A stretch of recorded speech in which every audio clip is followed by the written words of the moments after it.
Hey, so I want to talk about how on the one hand, their agendas can seem immensely complex. It's very complicated, there's lots of things going on, it seems like you're never going to be able to figure it out. And then on the other hand, if you look at it in a different way, it's incredibly simple. And it's literally the same thing. I could summarize it in a paragraph or one or two paragraphs, and that would explain the entire game. And I think this is really important because, when I first started looking into this stuff, it seemed so overwhelming. I was looking at things like, the New World Order, Committee of 300, Council of 13, and all of these names eventually just blur into one, and you're just left thinking, what do I do with this information? How does this help anyone? So let me explain how you can make sense of this. So you have all of these institutions and organizations. They have all kinds of different names, and they, as you've probably found out by now, they're all interlinked. They're all interconnected through various groups and networks of people, through, for example, the Bilderbergs, the various bloodline families. And when you've connected about 100 or so of these dots, and you've seen what the links are, you've read up about what these organizations say they do, a picture becomes very clear. And that is that there is a group of elite bloodline families, usually banking families, who have control and influence over almost everything. Almost every industry, almost every country, political avenue, anything you can imagine, they probably have an influence over it through various instruments, various groups, investment trusts, the Vanguard and BlackRock companies, which are privately owned, and the shareholders. If you really look into the shareholders, you'll see. But what does it mean? Their agenda, if I were to summarize the entire agenda, it is to create division and separation, make people feel separate from each other in order to create a one world government where people are easily led and dictated to. A one world government where people own nothing and their every move is tracked and manipulated and controlled by a very small group of people. You have something very similar. This is very similar to the end goal in China. So in China right now, you have the social credit score. You have a unique identification number, and everything you do, everything you buy, everywhere you go, and everything you say, even online, is linked to that number and monitored by an algorithm. If you have posted negative or critical things about the government on social media, you can't buy train tickets that month, as an example.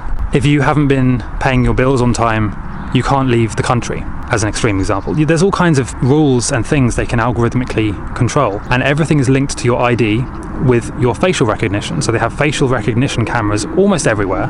And if you were to imagine a future where that is the case in the entire world, every country, everywhere you go, is linked to this entire central system, you'll have some idea of the New World Order agenda on a good day.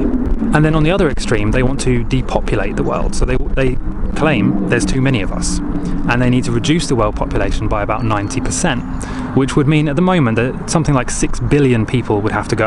And they're doing this, and they've been telling us they're doing this in various different ways. Some ways I can talk about on here, and some ways I can't. But that's their goal. Their goal is to, and the only way they can do this is through illusion and fear. They need to divide people in as many different places as they can. Left versus right, pro this versus pro that, liberal versus Democrat, all of these different ways of dividing us to ultimately make us forget or not realise that they're doing their agendas anyway.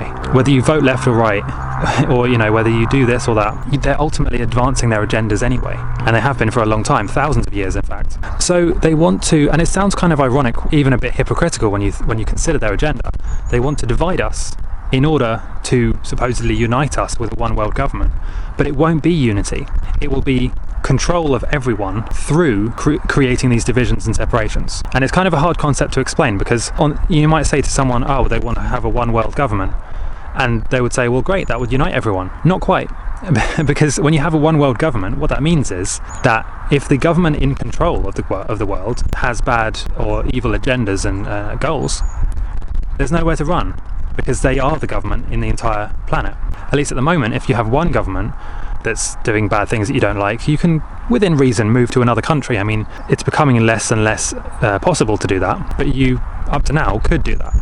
If it's a one world government, you can't, and you have to hope that they have your best interests at heart, which of course historically they almost never do. So what is the solution? Well, what they fear most is ironically what's happening now, and that is that people are uniting with each other and saying, hold on a second, we don't need you to tell us how to live our lives.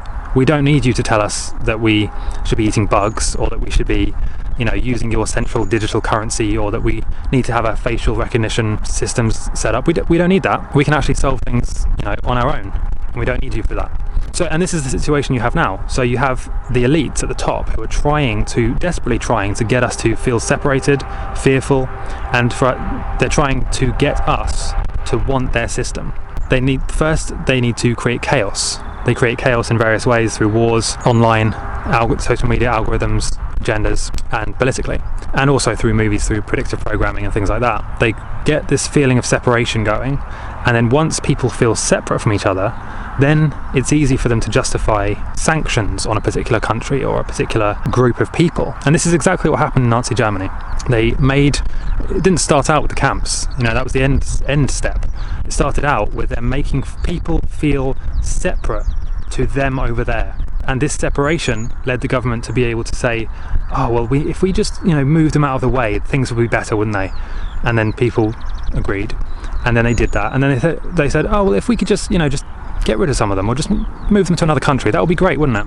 And this is exactly what we're seeing now. We have been seeing up until it collapsed fairly recently. We've been seeing this kind of push for injected versus non-injected. Oh, if you're not injected, you shouldn't be coming to our event. And we're seeing the same segregation, the same division tactics that they were used in the 30s and 40s and throughout history. It's the same game. They need you to feel divided so that you forget that we have billions of people on our team. The majority of the world population is the sucker in this game. They're at the top telling us what to do and taking our money, and then asking us to thank them for taking our money.